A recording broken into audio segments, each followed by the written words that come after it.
বর কেন না বলে বউই রান্নাঘর থেকে চলে গেল, ডিস্টার্ব করছে বলে চুমু দিয়ে দিয়ে। এবার মালটা ঘরেও চলে এসেছে, খাটে বসছিল চুপচাপ ফোন ঘাটতে ঘাটতে ছুটে গিয়ে চুমুকে দিল। কোথায় লোক ঘরের মধ্যে, কোথায় লোক?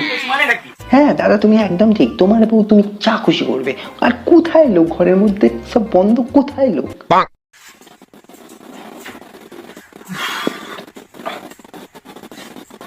দাদার খুব গরম হচ্ছে মনে হয়, মশা পাচ্ছে নাকি? আবার সারা চুমুকে নিল। কি হচ্ছে? কোথায় কি হচ্ছে? চুম্মা চুম্মা দিয়ে দিবে। ঘরেই তো খুঁজছে ওই জন্য।